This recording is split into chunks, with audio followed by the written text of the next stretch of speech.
नमस्कार दोस्तों, मैं गगन कुमार गगन चुंबी जीएस क्लासेस में आपका स्वागत है। आज 2.5 साल से ज्यादा हो चुके हैं रूस यूक्रेन युद्ध के और इसका अभी तक कोई ठोस परिणाम नहीं आया है। हाल ही में यूएसए में राष्ट्रपति चुनाव हुए और उसके नतीजे आए हैं जिसमें डोनाल्ड ट्रंप को बहुमत प्राप्त हुआ है। और डोनाल्ड ट्रंप ने कहा है कि जैसे ही वह सत्ता संभालेंगे, जनवरी 2025 में वो सत्ता में आ जाएंगे, वो इस युद्ध को पूरा कोशिश करेंगे कि यह युद्ध क्या हो जाए, समाप्त हो जाए। तो रूस और यूक्रेन के बीच युद्ध का क्या कारण है, उसका नींव कैसे पड़ा और उसका क्या परिणाम हुआ, यूक्रेन को क्या खामियाजा इसका भुगतना पड़ेगा, इन सारे बिंदुओं पर चर्चा करते हैं। चलिए कहानी शुरू करते हैं। आप ये पीछे बोर्ड पे वर्ल्ड का मैप लगा हुआ है जिसमें आप ये देख रहे होंगे, ये है रूस और यहाँ पे पीला कलर में जो देश है यूक्रेन। आगे और भी आपको हम मैप दिखाएंगे। और यहाँ पर देखिए है यूएसए। सेकेंड वर्ल्ड वार 1939 में शुरू हुआ और 1944-45 में जाकर समाप्त हुआ। उसके बाद पूरे दुनिया दो विचारधारा में बट गया, एक साम्यवाद और एक पूंजीवाद। पूंजीवाद का समर्थन यूएस कर रहा था और साम्यवाद या समाजवादी विचारधारा का नेतृत्व यूएसएसआर, तत्कालीन समय में यूएसएसआर हुआ करता था, वर्तमान में जिसको हम लोग रूस कहते हैं। तो साम्यवादी विचारधारा का नेतृत्व रूस कर रहा था और पूरे दुनिया दो धुरी में बट रहा था। ये जो है यूएस चाहता था कि ज्यादा से ज्यादा देश पूंजीवादी विचारधारा को अपनाएं और रूस चाहता था कि ज्यादा से ज्यादा देश साम्यवादी और समाजवादी विचारधारा को अपनाएं। यहीं से दोनों में एक टसन शुरू हुआ, एक शीत युद्ध शुरू हुआ और उसी का नतीजा है कि रूस यूक्रेन युद्ध आपको देखने को मिलता है। 1944-45 में द्वितीय विश्व युद्ध समाप्त हुआ। उसके बाद जो है से आप देखिए कि वर्ल्ड के मैप पर दो शक्ति उभरकर सामने आए। एक शक्ति का नाम था नाटो। ये जो आप सिंबल देख रहे हैं ये नाटो का है और ये वार्सो ट्रीटी ऑर्गेनाइजेशन, इसको डब्ल्यूटीओ, इसको वर्ल्ड ट्रेड ऑर्गेनाइजेशन से कंफ्यूज नहीं करिएगा। इसका नाम है वार्सो ट्रीटी ऑर्गेनाइजेशन, बोलचाल की भाषा में इसको वार्सो पैक्ट भी बोलते हैं। दो शक्ति, सैन्य शक्ति सामने उभर कर आए, एक डब्ल्यूटीओ, इधर डब्ल्यूटीओ है और इधर नाटो। नाटो का फुल फॉर्म होता है नॉर्थ अटलांटिक ट्रीटी ऑर्गेनाइजेशन। दोनों का दोनों सैन्य शक्ति है। इसका नाटो का स्थापना 1949 में हुआ है और डब्ल्यूटीओ का स्थापना 1955 में हुआ है। दोनों सैन्य शक्ति था। नाटो का जो सबसे जबरदस्त आर्टिकल है वो आर्टिकल 5 है। नाटो के आर्टिकल 5 में यह साफ लिखा हुआ है कि नाटो के समूह के किसी भी एक देश पर हमला अगर होता है तो नाटो के सभी देश मिल करके उस अगले प्रतिद्वंदी देश के साथ युद्ध करेंगे। यही जो मेन जड़ है, यही नाटो जो चारों तरफ सुनते हैं चर्चा में, मेन अभी जो रूस यूक्रेन युद्ध हुआ उसके पीछे भी मेन जड़ नाटो है। नाटो का स्थापना कई एक बार एग्जाम में क्वेश्चन पूछ चुका है कि नाटो का स्थापना कब हुआ, 1949। बेल्जियम के शहर ब्रुसेल्स में इसका हेडक्वार्टर है। चलिए कहानी आगे बढ़ाते हैं। नाटो और वार्सो पैक्ट, ये नाटो का सिंबल हुआ और ये वार्सो पैक्ट या फिर डब्ल्यूटीओ जिसको कहते हैं वार्सो ट्रीटी ऑर्गेनाइजेशन। ये जो रेड कलर में दिखाया गया है ये वार्सो के देश शामिल थे और ये जो ब्लू कलर में ये सब जो देश दिखाए हैं ये नाटो के देश दिखाने का कोशिश किए हैं। पूंजीवादी और साम्यवादी की विचारधारा में दोनों देश आगे बढ़ते हैं। वर्तमान में जब समय आगे बढ़ता है तो रसिया काफी तेजी से, आप मैप में देखेंगे वर्ल्ड के मैप में, तो ये जो रूस है, रूस काफी तेजी से ये अपने हिसाब से पश्चिम में अग्रसर होता है, जिसको देख करके यूएस काफी चिंतित होता है और यूएस जो है से पूरा कोशिश करता है रसिया को रोकने का। और यही रसिया को रोकने का ही उसका कोशिश है नाटो। पहले नाटो बना है, उसके बाद डब्ल्यूटीओ बना है। तो रसिया काफी तेजी से अग्रसर हो रहा था और उसी का समूह तत्कालीन समय में कहा जाता था USSR, union Soviet socialist Republic of रूस, जिसको कहते हैं यूएसएसआर। तो ये अग्रसर हो रहा था अपने मैप के पश्चिम वाले एरिया में और यूएस काफी चिंतित था इससे। उस समय रूस बटा हुआ नहीं था, बाद में आगे जाकर के बताएंगे कि कैसे रसिया का विभाजन हुआ है। तो इसको रोकने के लिए यहां पर नाटो का गठन हुआ। नाटो को काउंटर करने के लिए रसिया ने जो ट्रीटी ऑर्गेनाइजेशन बनाया उसका नाम था डब्ल्यूटीओ 1955, नाटो 1949। आगे देखते हैं समय कैसे आगे बढ़ता है, क्या हुआ। ये आपका नाटो का सिंबल है और ये डब्ल्यूटीओ वार्सो पैक्ट का सिंबल है। वर्तमान में आप देखते हैं कि व्लादिमीर पुतिन है, वो चेतावनी दिए थे रसिया यूक्रेन युद्ध को। यहां पर आप ध्यान से समझिएगा तो यूक्रेन को एक मोहरा बनाया गया है। युद्ध आज भी रूस और यूएस के ही बीच में हो रहा है। कैसे आप देखिए कि यहां पर कैसे यूक्रेन को मोहरा बनाया गया है, इस चीज को हम लोग समझने का कोशिश करते हैं। ये बेसिकली बोलते हैं नाटो को, ये चेतावनी देते हैं कि नाटो पूरब की तरफ ना बढ़े, वह यूक्रेन को अपने में शामिल ना करे और उसकी सैन्यकरण करना बंद करे। अगर नाटो और यूक्रेन अपनी हरकतों से बाज नहीं आएंगे तो न केवल यूक्रेन बल्कि नाटो सदस्यों का भी इसका परिणाम भुगतने होंगे। ये कई एक बार बोल चुके हैं और व्लादिमीर पुतिन के बारे में पूरी दुनिया जानती है कि वे थोड़ा सा सनकी मिजाज और तुरंत निर्णय लेने वाले नेता हैं। तो ये कई एक बार पहले चेतावनी दे चुके थे। आगे समय आगे बढ़ता है और देखते हैं कि यूएस के कारण रसिया 1991 में, याद रखिएगा, जो वर्तमान जिसको हम लोग रूस कहते हैं, जो पहले यूएसएसआर हुआ करता था, 1991 में ये जो रूस है वो 15 देशों में टूट गया। इसके पीछे भी कारण यूएस था। जो पहले यूएसएसआर हुआ करता था अब वह यूएसएसआर नहीं रहा। वह कितने देशों में टूटा? 15 देश। उसी देश में से 1991 में एक देश का जन्म हुआ जिसका नाम था यूक्रेन। कौन से देश थे? देखिएगा, Estonia, Latvia, Lithuania, Belarus, Ukraine, Moldova, Georgia, Armenia, Azerbaijan, Turkmenistan, Uzbekistan, Kazakhstan, Kyrgyzstan, Tajikistan. ये 15 देशों का उदय हुआ 1991 में। उनमें से एक देश कौन बना? यूक्रेन। कहानी समझिएगा, ये जो पीला कलर में दिखाए हैं यूक्रेन। और तत्कालीन समय में जो रूस के राष्ट्रपति थे मिखाइल गोर्बाचेव, क्वेश्चन कई एक बार एग्जाम में आ चुका है कि जिस समय यूएसएसआर का विभाजन हुआ उस समय यूएसएसआर के या रूस के राष्ट्रपति कौन थे? Mikhail Gorbachev.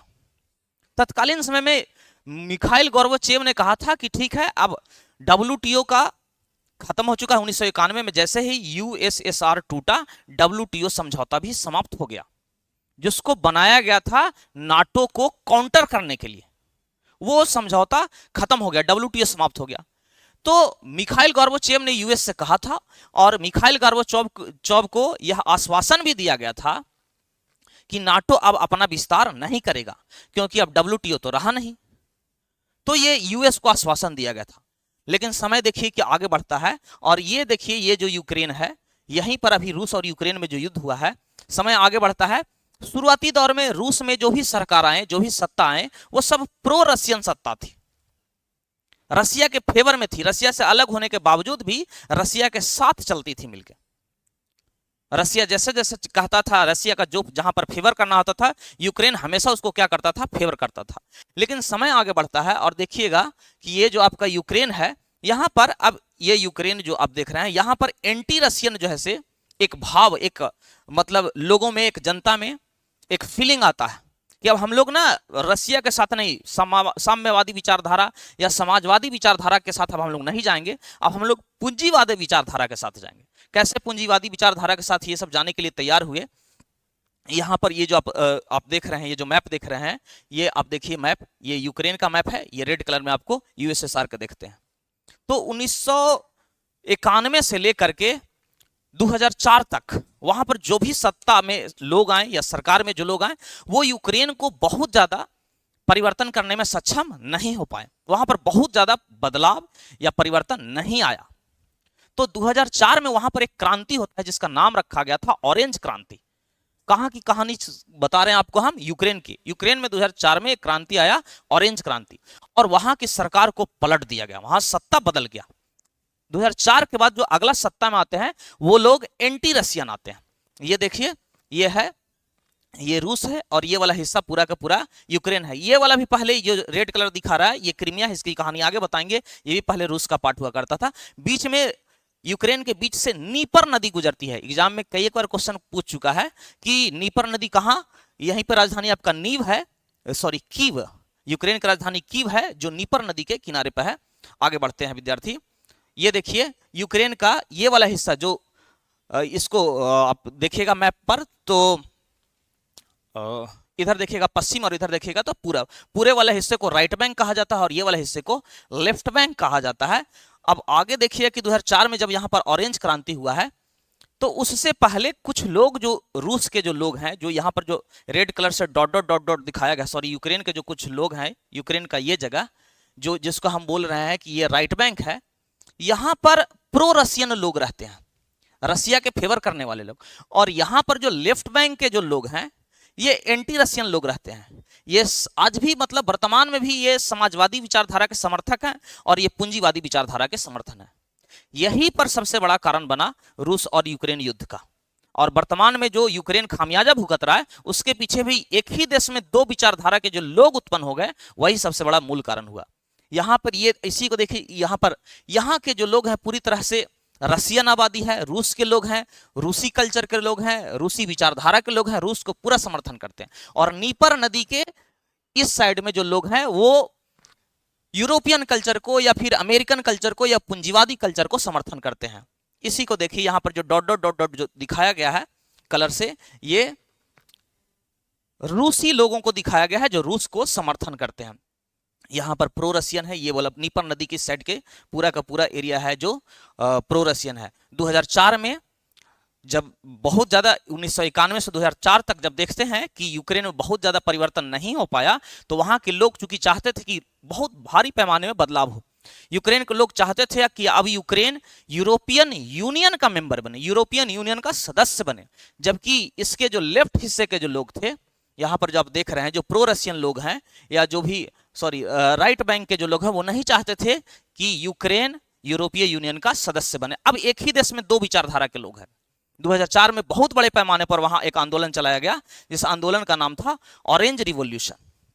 ऑरेंज रिवॉल्यूशन आने के बाद वहां की जो सत्ता थी तत्कालीन समय में, वहां के जो सरकार में जो व्यक्ति थे जिनका नाम था यानुकोविच, ये प्रो रशियन व्यक्ति थे यानुकोविच, ये हार जाते हैं और सत्ता में नए व्यक्ति आते हैं जिनका नाम है विक्टर युशचेंको, ये जीत जाते हैं।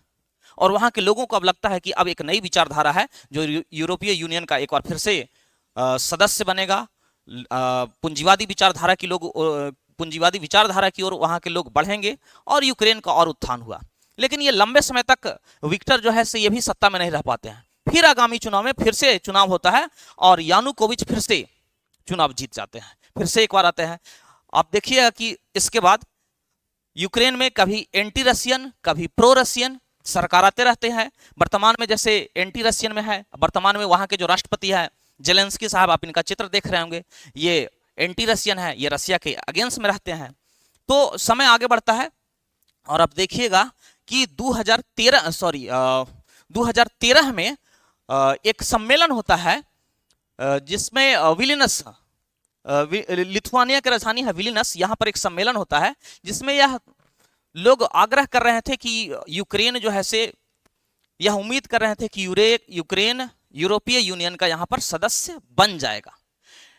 और यहाँ पर एक सम्मेलन हो रहा था लिथुआनिया में। लेकिन होता यह है कि इस सम्मेलन में यूक्रेन के जो नेतृत्वकर्ता थे वो नहीं गए और इसके खिलाफ में पूरा यूक्रेन में एक आंदोलन चलाया गया।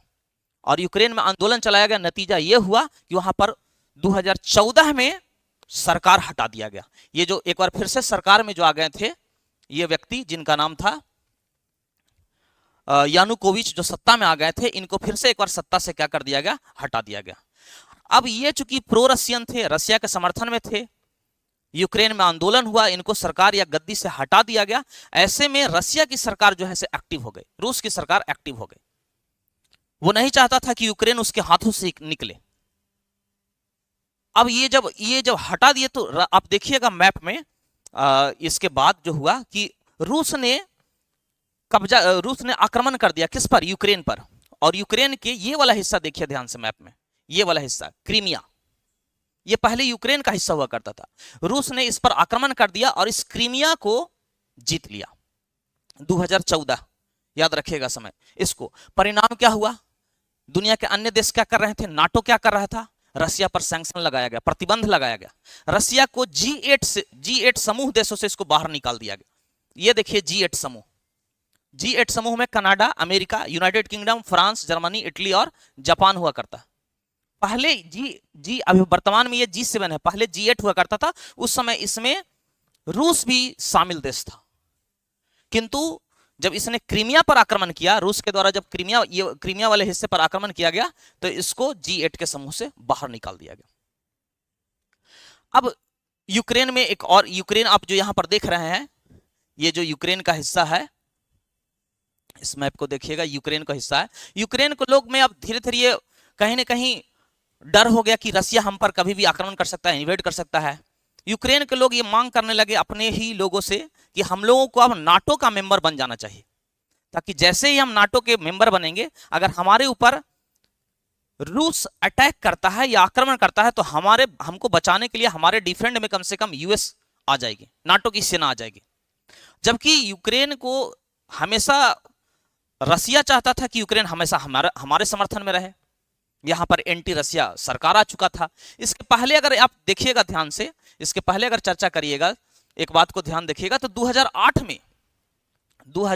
में जॉर्जिया भी कोशिश किया था कि वो भी नाटो का मेंबर बन जाए, लेकिन जैसे ही वो नाटो का मेंबर बनने के लिए कोशिश किया, रसिया ने जॉर्जिया पर आक्रमण कर दिया और नाटो का मेंबर तो नहीं बन पाया, साथ ही साथ उसका दो हिस्सा अबखाजिया तथा दक्षिणी ओसेतिया, इसको भूलना पड़ गया, इस पर कब्जा हो गया रूस का 2008 में। वही काम, वही एक बार फिर से कहानी दोहरा रहा था आपका कौन, यूक्रेन। 2014 में फिर से यूक्रेन में एक हवा चल रही थी कि यूक्रेन को नाटो का मेंबर बन जाना चाहिए। खामियाजा यह हुआ कि रूस ने क्रीमिया पर कब्जा कर लिया। परिणाम रसिया के लिए यह हुआ कि रसिया को G8 देशों के समूह से बाहर निकाल दिया गया। G8 अब G8 न रह करके G7 बन चुका था। आगे बढ़ते हैं, देखिएगा कि G8 से ये G7 बन चुका है। उसके बाद यूएसएसआर में समय आगे बढ़ता है। यूएसएसआर 1991 में ही आपको हम बताएं कि टूट चुका था। यूक्रेन में जब एंटी रसिया सरकार आती है, तो यूक्रेन में रिफरेंडम कराया गया और वहां से लोगों से पूछा गया कि कितने लोग चाहते हैं कि नाटो का समर्थन हो, तो 70% लोगों ने वहां पर वोट किया कि नाटो के सदस्यता ग्रहण कर लेना चाहिए, जबकि कुछ लोग थे जो चाहते थे कि नहीं, नाटो के सदस्यता नहीं ग्रहण करना चाहिए। 2019 में जेलेंस्की की सरकार आई और उन्होंने यह पेशकश कर दिया कि हाँ, यूक्रेन जो है सो आगे चल करके सदस्य बनेगा, किसका, नाटो का। अब ये बात, ये खबर जैसे ही पता चला, रूस बौखला गया। वहां पर पुतिन जो है से बेचैन हो गए कि उनकी सीमा पर नाटो की सेना आ जाएगी, तो ये उनके लिए सही खबर नहीं है। पहले ही बाल्टिक देश एस्टोनिया, लाटविया, लिथुआनिया, ये सब देश जो है सो ऑलरेडी नाटो का सदस्य बन चुके थे और आगे जाकर के यूक्रेन भी नाटो का सदस्य बनने वाला था। नाटो की सेना यहां पर आ जाएगी, यूएस की सेना आ जाएगी, तो सीधे अटैक आपका रसिया से होगा। तो ये नहीं चाहते थे, पुतिन साहब नहीं चाहते थे कि नाटो, यूक्रेन जो है से नाटो का सदस्य बने। अब ऐसे में रूस क्या करता है, ये वाला जो हिस्सा देख रहे हैं यूक्रेन का हिस्सा, ये क्रीमिया तो अलग ही हो चुका था। ये वाला जो हिस्सा है जो लुहांस्क और दोनेत्स्क है, जिसको दोनों को समग्र रूप से बोला जाता है डॉनबास, यहां पर जो रूसी लोग पहले से रह रहे थे उनको समर्थन करता है और इन दोनों क्षेत्र को स्वतंत्र घोषित करा देता है। ये दोनों राज्य को स्वतंत्र घोषित करवा देता है, कहता है कि ये दोनों जो है से स्वतंत्र हैं, ये अब यूक्रेन का हिस्सा नहीं है। और यहां पर पुतिन के द्वारा सैन्य कार्रवाई कर दिया जाता है कि हम यहां पर सैन्य कार्रवाई कर रहे हैं इनके समर्थन में, इनको बचाने के लिए। नाम याद रखिएगा दो राज्य का, जो यूक्रेन का पहले हिस्सा था लुहांस्क और दोनेत्स्क, बोलचाल की भाषा में इनको क्या बोला जाता है, डॉनबास। और जब ये, चूंकि ये ऑलरेडी ये प्रो रशियन लोग थे, रसिया यहाँ की विचारधारा ही थी जो रसिया के समर्थन में थी, ये चाहते ही थे कि हम रसिया के साथ जाएं, तो रसिया को यहाँ पर सेना भेजने में ज्यादा कोई दिक्कत नहीं हुआ। यहाँ के लोगों ने भी रसिया के सेना को समर्थन कर दिया। जब यहाँ के लोगों का जनमत संग्रह कराया गया, तो लुहांस्क में 96% लोगों बोले कि हाँ, हम स्वतः यूक्रेन से अलग होना चाहते हैं, और डोनबास्क में 89% लोग बोले कि हाँ, हम यूक्रेन से अलग होना चाहते हैं। तो ये जो इस क्षेत्र का जो एरिया था, लुहांस्क और डोनबास्क और नीचे में क्रीमिया, ये यूक्रेन के हिस्से से अलग हो गया। 2022 में आप देखते हैं कि युद्ध शुरू हो जाता है रूस और यूक्रेन के बीच, और उसका खामियाजा अभी तक चल रहा है। यूक्रेन हारने के लिए भी तैयार नहीं है, और रूस जो है से उसके बहुत सारे भौगोलिक एरिया पर दिन प्रतिदिन कब्जा करते जा रहा है, बढ़ते जा रहा है। वर्तमान में आप एरिया देखिएगा तो लुहांस्क हो गया, डोनबास्क हो गया, क्रीमिया हो गया, ये सब का सब एरिया किसके हिस्से में जा चुका है, रूस के हिस्से में जा चुका है। क्रेमलिन जो है से दिन प्रतिदिन आगे बढ़ते जा रहा है। अब ये पूरे अभी वर्तमान का जो सिनेरियो है, पूरे यूक्रेन पर रूस के द्वारा बमबारी किया जा सका। आप ये मत समझिए कि केवल ये जो सीमावर्ती एरिया है रसिया केवल यहीं पर आक्रमण कर रहा है। आपको हम बता दें कि ये देखिए यूक्रेन का इधर एकदम से पश्चिमी हिस्सा में लवीव है। यूक्रेन पूरा रसिया पर बमबारी करते हुए लवीव तक आक्रमण कर चुका है, लवीव तक बमबारी कर चुका है। यूक्रेन को पीछे से हो सकता है कि नाटो से या यूएस से अप्रत्यक्ष रूप से समर्थन भी मिल रहा हो, लेकिन यहां पे उसको कोई जरूरत नहीं था कि वह यूक्रेन का रसिया को चैलेंज करते हुए नाटो का सदस्य बनता। वह शांति से रह भी सकता था। वर्तमान में जेलेंस्की साहब जो है सो वहां पर अभी सत्ता संभाले हुए हैं और रूस जो है से दिन प्रतिदिन अग्रसर है। बात है कि यहां पर दोषी कौन है, रूस दोषी है कि यूक्रेन दोषी है? मुख्य रूप से अगर कहा जाए तो ये एक शीत युद्ध है और यहां पर केवल एक तरफ रसिया जितना दोषी है उतना ही दोषी यूएस है। यूक्रेन को चाहिए था कि वर्तमान समय में जैसे 1991 से अलग 91 में जैसे ही यूएसएसआर से अलग हुआ था, वो शांति से मध्यम मार्ग को अपनाता, न ही पूंजीवादी विचारधारा के साथ जाता, न ही साम्यवादी विचारधारा के साथ जाता। उसको भारत से सीखना चाहिए था कि भारत ने कैसे 1961 में नॉन एलाइन मूवमेंट गुट निरपेक्ष आंदोलन चलाया था और न ही अमेरिका के साथ न ही यूएसएसआर के साथ गया, बीच वाला जो मध्यम मार्ग है उसको अपनाया। इसको अगर नाटो का सदस्य बन ही जाता तो इसको क्या हो जाता? कुछ नहीं होता, बस एक रहता कि हाँ हम नाटो के सदस्य बन गए हैं। ये सोचने वाली बात है। रूस को भी चाहिए कि वह अन्य देशों को शांति के साथ ग्रोथ करने दे, बढ़ने दे, लेकिन हाँ ये किसी के लिए भी तनाव का विषय है कि अगर जैसे वर्तमान में अगर नाटो की सेना जैसे ही यूक्रेन में पहुंच रही है, अगर रसिया सेना क्यूबा में पहुंच जाए, मैक्सिको में पहुंच जाए, कनाडा में पहुंच जाए तो यूएस में भी तनाव आ जाएगा। ये तो सामान्य बात है जिसको ठुकराया नहीं जा सकता है। रसिया बार बार देखिएगा कि रसिया बार बार मांग कर रहा है, वो मांग यूक्रेन से नहीं है, उसका बार बार मांग देखिएगा तो नाटो और यूएस से है। वो कह रहा है, बार बार कह रहा है कि यूक्रेन को नाटो का सदस्य ना बनाया जाए। और नाटो का देखिए कि नाटो का जो उसका जो अपना जो नियम है, कानून है, उसमें यह भी है कि सीमा विवादित देशों को नाटो का सदस्य नहीं बनाया जाएगा। लेकिन आप यहाँ पर डोनास्क और लोहांस्क जैसे जगहों को देखते हैं, क्रीमिया जैसे देखते हैं तो ऑलरेडी ये विवादित जगह है, लेकिन उसके बावजूद भी नाटो जैसे अग्रसर है, यूक्रेन को मेंबर देने के लिए तत्पर था। खामियाजा यूक्रेन को भुगतना पड़ा। 2.5 साल से ज्यादा इस युद्ध को हो चुके हैं और अभी तक कोई ठोस परिणाम अभी तक नहीं आए हैं। हाँ, आगे हम उम्मीद करते हैं कि डोनाल्ड ट्रंप जैसे ही सत्ता में आए वो इस युद्ध को समाप्त करवाएं, रुकवाएं। ये काफी जरूरी है पूरे दुनिया के लिए, पूरे देश के लिए। नाटो को यूएस बार बार भारत पर जोड़ दे रहा है कि आप रसिया के अगेंस्ट में बोलिए। भारत ऐसा नहीं करेगा, भारत इतना विशालकाय देश कभी नहीं करेगा। हाँ, बीच बीच में ये हो सकता है कि बोलते रहे कि दुनिया के लिए शांति जरूरी है। कभी भारत को भी जरूरत था यूक्रेन का यूनाइटेड नेशन में सिक्योरिटी काउंसिल में परमानेंट मेंबर के तौर पे। जम्मू कश्मीर मामला में था, उस समय भी जरूरत था।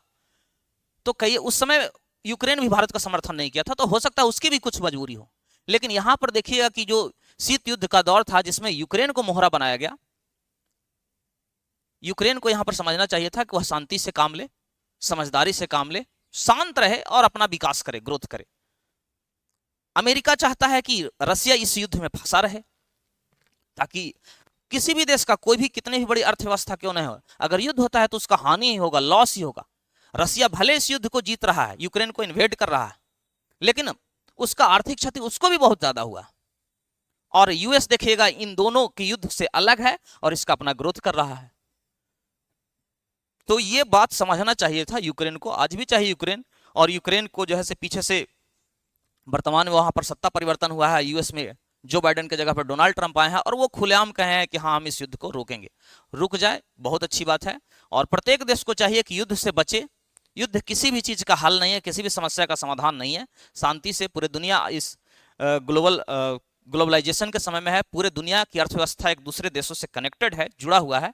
तो ऐसे में चाहिए कि हर देश एक दूसरे से साथ में कोऑपरेट होकर के आगे बढ़े।